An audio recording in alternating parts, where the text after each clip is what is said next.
Rambouillet, France.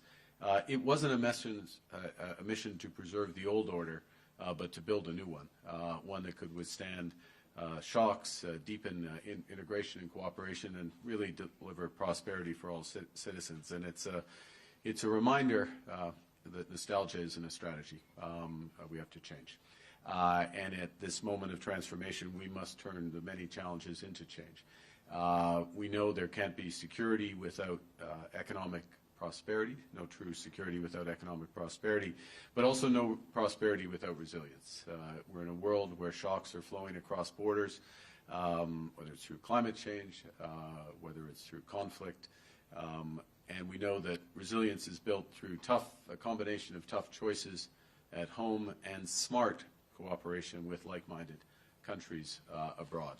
And that, in a small way, but building from that, is part of the objective of these meetings. This G7 is to begin to build that new era of cooperation, one that promotes long-term resilience over short-term efficiency.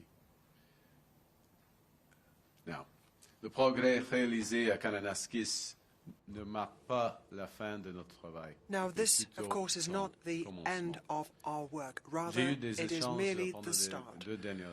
We've had conversations over the last couple of days that were highly productive. We had 21 leaders over the past few from days. all Canada continents. has worked with our G7 partners to determine where we can cooperate, build resilience and lasting prosperity. And that's the approach that Canada is taking as we negotiate a new economic and security partnership with the United States. And as I've stressed repeatedly, we will take all the time necessary to do that, but no more. And yesterday, President Trump and I agreed to continue to pursue those negotiations, intensify them towards a deal within the coming 30 days. And so the President and I, as well as our respective cabinet ministers and officials, will remain in close contact in the coming days to deliver on that timeline. Over the past days, also met with global leaders who will help determine what is success in the new global system that will emerge over time. And underpinning each of those discussions was, I stress, Canada's readiness to work to create new international partnerships to promote a world that's more secure, prosperous, just, and free. We're looking to deepen alliances with stable democracies who share our interests, our values, our principles, and who look to lead. We look to lead with many of the resources, including human resources and human capital, that the world wants and the values to which so many aspire. And it's those values of freedom, of democracy, and of justice that are behind Canada's unwavering support for a secure, a free and sovereign Ukraine. And this morning I shared with President Zelensky and G7 partners what Canada is doing moving forward in multiple respects with measures to support Ukraine in its struggle in Russia's unjustified and barbaric war. With our international partners, we're launching a major new package of sanctions on individuals, on companies, on vessels, the Shadow Fleet, to exert maximum pressure on Russia. We're also sending over $2 billion in funding for drones, ammunition, armored vehicles to help Ukrainians defend their territory, as well as a $2.3 billion loan to help rebuild the infrastructure in that country.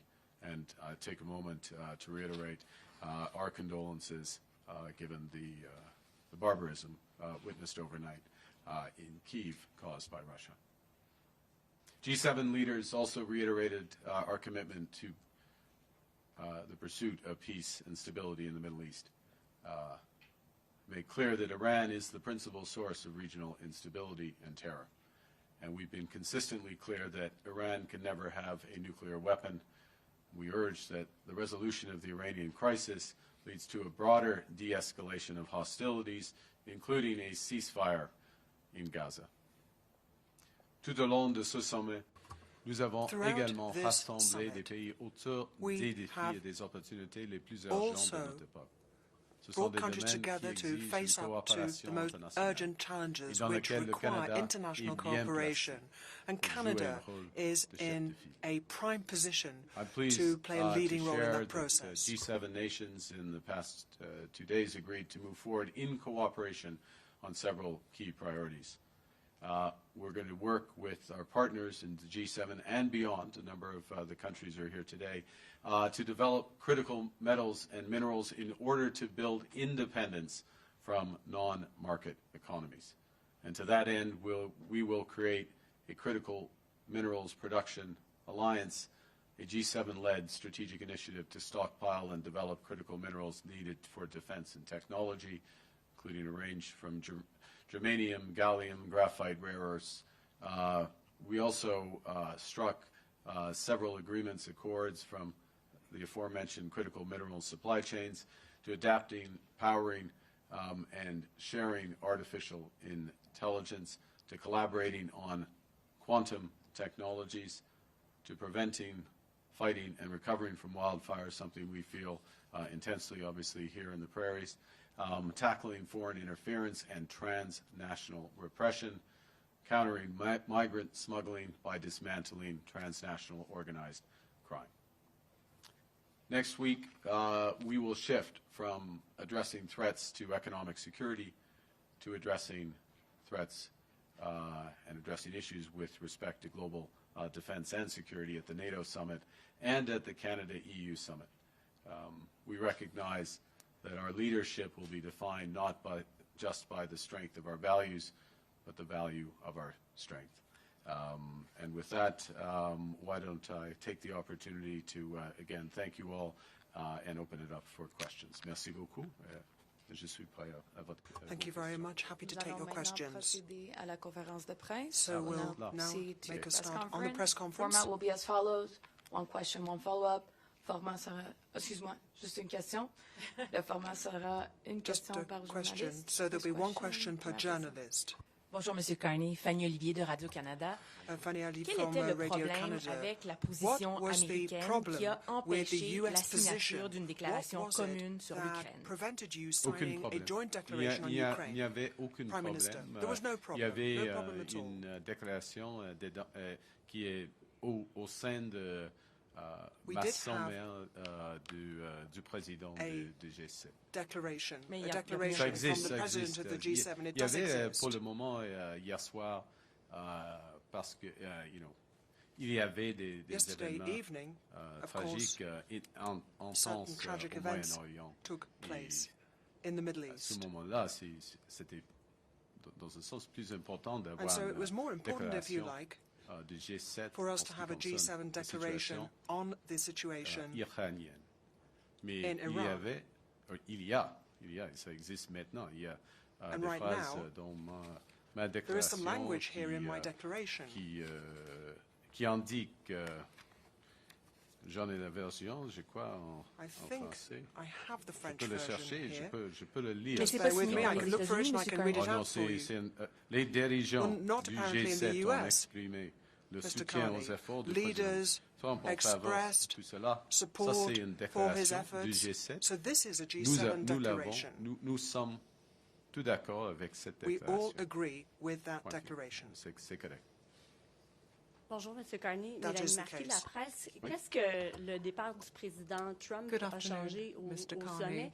Et par Mr. Trump's extension, qu'est-ce departure que ça from the summit, what did dit sur that le change G7, in le fait que terms M. of the Trump summit? And préfère what does aller that gérer say la about the crise summit? au The fact that Moyen-Orient Mr. dans la Trump would rather Situation go Room and plutôt manage qu'avec ses this partenaires? crisis in the Middle East in the Situation Room rather than here difficile with his de partners. gérer, Mr. Carney, it's une difficult. crise militaire. It's difficult to manage a c'est military exceptionnel ici, crisis. à It's rather Kananaskis, exceptional, of en course. We're Alberta, here in mais Kananaskis in dans cette Alberta. situation, But in that situation, cette situation grave, it's a serious une situation situation. militaire, It's a military situation.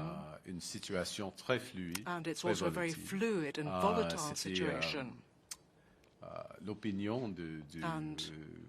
Trump. That was Mr. Trump's ça vaut opinion. mieux d'être à Mr. Trump Washington. felt that it was better for him to Et be je in comprends, Washington, and I can je understand comprends that. absolument, I sa totally décision. understand the decision Et, that he took. c'est correct. C'est une situation exceptionnelle. The situation really was exceptional, or is exceptional right now.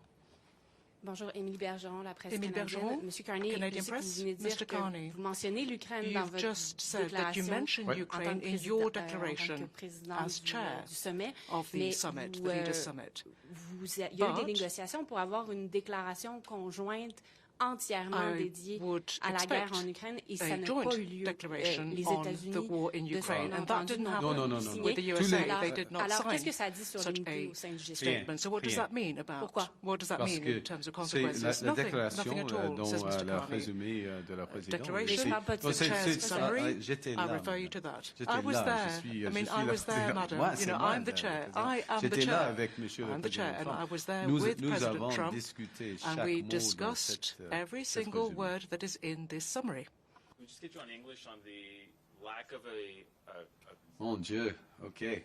it's just because Yeah, just to be clear, in just English. like the Yeah. joint statement specifically on Ukraine. The joint statement It's- specifically on No, on it's in your Ukraine. presidential statement or your chair statement, but Yeah. it is not signed by the 7 leaders. Why is that the case? What happened with the United States? As I said in French, rien, nothing. Okay? This was discussed by all 7 leaders. Well, it's more than 7 because we have the presidents of the European Commission and the presidents of the European Council last night at dinner. These exact words, and they're in my chair's summary. We had, as I said in French, we had a declaration given the exceptional and fast-moving situation in Iran. We concentrated on that, and as a specific one, I held this for my chair's summary. I honestly, look, there would be, if you want a nuance or if you want a sense, there would be things that some of us, Canada included, would say above and beyond what was said in the chair's summary. But the recognition of the importance of the initiative of President Trump to achieve a lasting peace, absolutely agreed. That we are resolute in pursuing all options to maximize pressure on Russia, including financial sanctions, agreed. That we recognize that Ukraine alone has committed to an unconditional ceasefire, agreed. And that we all agreed that Russia must do the same. I appreciate the detail in that. I'm going to ask you my question now, if you don't mind. Mike, Luke. Yeah, I thought that wasn't your question. I know, but you asked me just for the. This was the equivalent of en anglais for the. I would those call it who follow en anglais plus, but Yeah, I appreciate that. In your meeting with Prime Minister Modi, I wanted to ask you, what did you say to him about the murder of Canadian Sikh activist Hardeep Singh Nijjar? We have had a discussion, the Prime Minister and I, about the importance of having the law enforcement to law enforcement dialogue, which is not just dialogue, cooperation directly. The importance of addressing transnational repression, as I noted, including when we met, and obviously there is a judicial process that's underway, and I need to be careful about further commentary. En français, nous avons eu une discussion en ce qui concerne la coopération qui continue de l'enforcement de la loi, la lutte contre la répression transnationale. The fight against transnational repression. So there is a legal process underway right now. Avec mes mots. And so I have I just want to be clear that yes careful or no, did you bring up the my murder? words. I refer to my previous answer. Hi, Mr. Carney. JP Tasker from CBC News. How are you? I'm great. Okay, good. Thank you, JP. President, How are you, JP? I'm just fine. That's good. Couldn't be better, really. Yeah. President Trump says... Sorry, that was your question. No, not so fast. President Trump says tariffs are simple, and what you're proposing to resolve the trade dispute is complex. What's he talking about? What have you pitched that's complex? Complexity is in the eye of the beholder sometimes. Look, we have mutual interests in security, border security, and military security, and in commercial prosperity, and we have a variety of paths of those discussions. The Government of Canada is going to agree only to those things that are fundamentally in the interest of Canada. In many cases, there's alignment with the United States, but not all. And the discussions are continuing. They're productive discussions, but they have more to go. And as I say, they'll take all the time that's necessary, but no more. Thank you. Good evening, Prime Minister Carney. Justin Ling, freelance. I'm wondering if you can comment about whether or not President Trump and the American delegation pushed to water down language around the Ukrainian joint declaration, the joint declaration on Ukraine. And on top of that, I wonder what you make of his comment suggesting that it was personally offensive to Vladimir Putin to kick him out of the G7 after the invasion of Crimea. The answer to the first, and I will speak, as you may appreciate, Justin, at these events, I speak with President Trump and his equivalents, not the delegations. The language that's in my declaration, directly with President Trump, no adjustments from my fellow leaders. So the consensus around that language.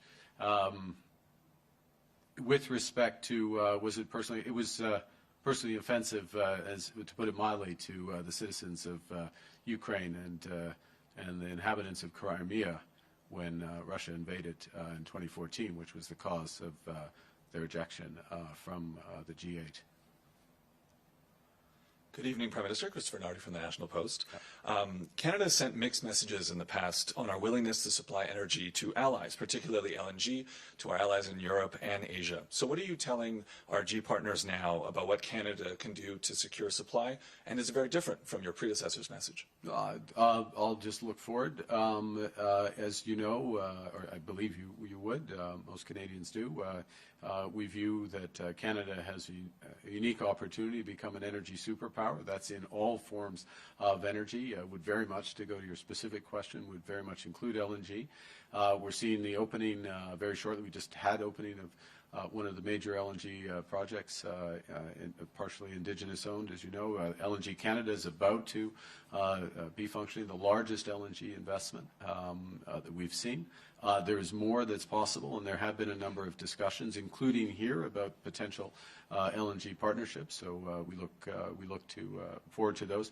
As well, there have been a number of discussions, and I'll refer back to one of the decisions at this summit around Canada's immense potential to be a supplier of critical metals and minerals, rare earths.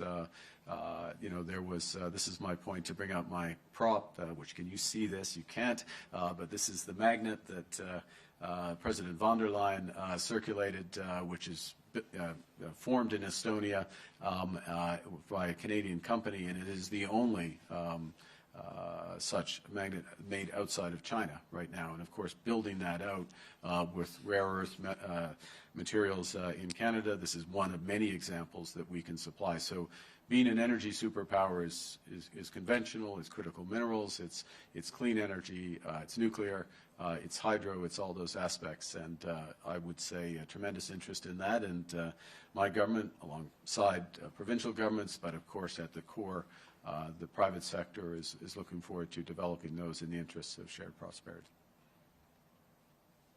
Good evening, Prime Minister. Joanna Smith with The Logic. Yesterday, President Trump, after leaving the summit, told reporters that you had discussed Canada's participation in the Golden Dome defense system. Yep. He raised the price tag to $71 billion, or zero if Canada were to... Is that in Canadian? Or? 50% U.S. dollars, I believe.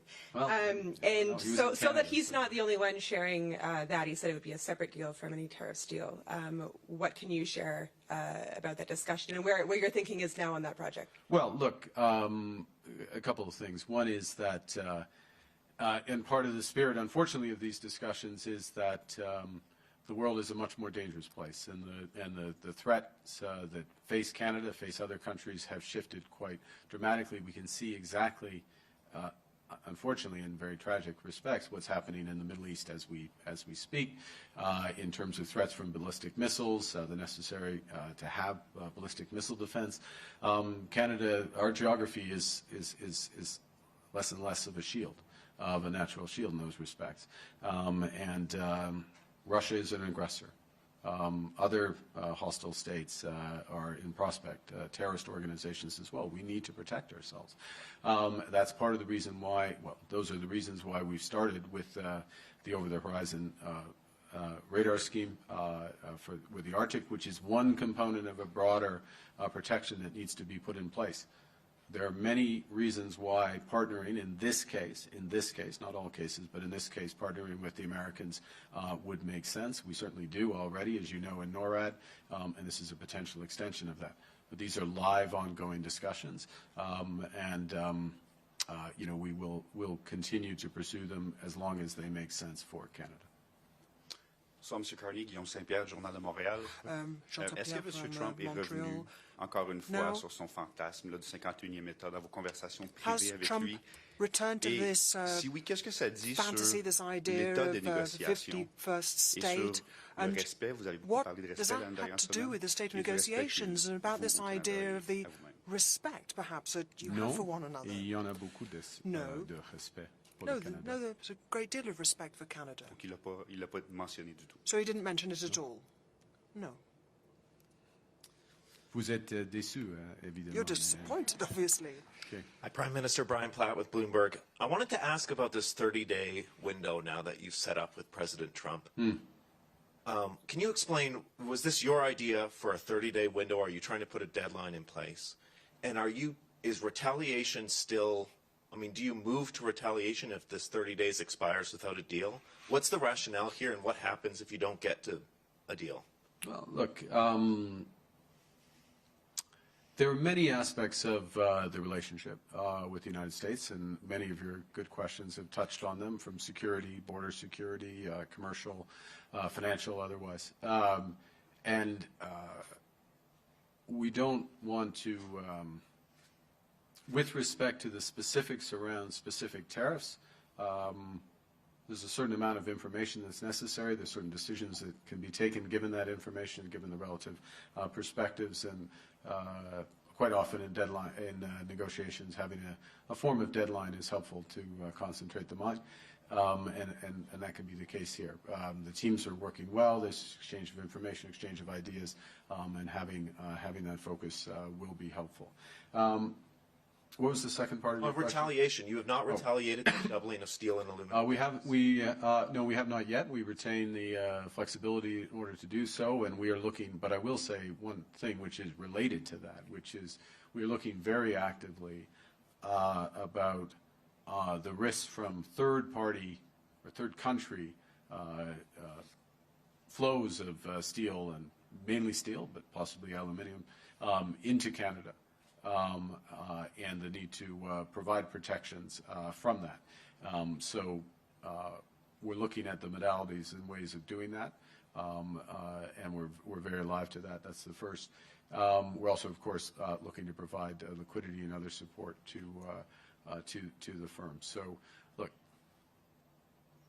we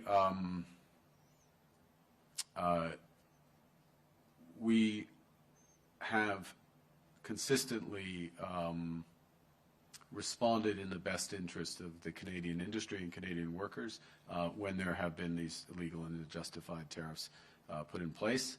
We do so in a way tailored to each situation. We have multiple tools with which we can respond, and some of those, as this evolves, relate as much to other countries' potential dumping of steel, excess steel into Canada as it does the U.S. So we're looking to calibrate appropriately, but we'll do what's necessary, and in short term. And I wouldn't necessarily look to a 30-day window in that response. Hi there, Mark Carney with the Globe Mail. On the 30 days, are we expecting to see a full deal announced in 30 days? A blueprint of a deal, and has Donald Trump ever given you any indication that he is willing to remove all tariffs on Canadian goods, as the Canadian delegation and yourself have requested? Well, it's a negotiation, so that's our position, and at present the United States may have a slightly different position, but we'll pursue one that is in the best interests of certainly Canada and aligned with U.S. interests. Thanks. A blueprint versus a full deal? On verra. We'll see. Look, it's we have a full deal. It's called the USMCA. Kuzma here. Last question. Yeah. Good evening, Prime Minister. My name is Gaurav Sawant. I work for India Today in Delhi. Your meeting with Prime Minister Narendra Modi, how would you describe that? And what are concrete steps that you and the Prime Minister of India discussed to take this relationship forward, that it reaches its true potential, sir? Well, I think several things, if I may say. I would say the meeting, the fact of the meeting, let me say a few things. First, just in terms of Prime Minister Modi's attendance at the G7. Prime Minister Modi has attended every G7 since 2018. That is a reflection of the size of the Indian economy, the dynamism of the Indian economy, Indian technology, the leadership position India plays in a host of venues from G20 and beyond. So as chair of the G7, hosting the Prime Minister in that context is entirely natural, entirely consistent. I fully expect the Prime Minister of India will be in attendance at the G7 next year, for example, in France. First thing. Secondly, in terms of the bilateral relationship, which is your question, I think the meeting today was important, but I would describe it as foundational, as a necessary first step, an exchange of views, frank, open exchange of views around law enforcement, transnational repression as two examples, an agreement to provide the necessary foundations to begin to rebuild a relationship based on mutual respect, sovereignty, trust. And that begins with what was agreed, you asked for concrete, which is that we will move to appoint high commissioners again. And let me just finish by putting that in context, which is there are very deep ties of people and businesses between Canada and India. It's well known. It's part of your point about where the relationship could go. And they are not served at present by consular services, in effect, certainly by high commissioners. And it's necessary to have that level of service as a basis on which to build out, again, in the context of respect for sovereignty and to begin to realize the potential of the relationship. And we will, we're both committed to work towards that, but there's a lot of work that will need to be done. Okay. Thank you very much.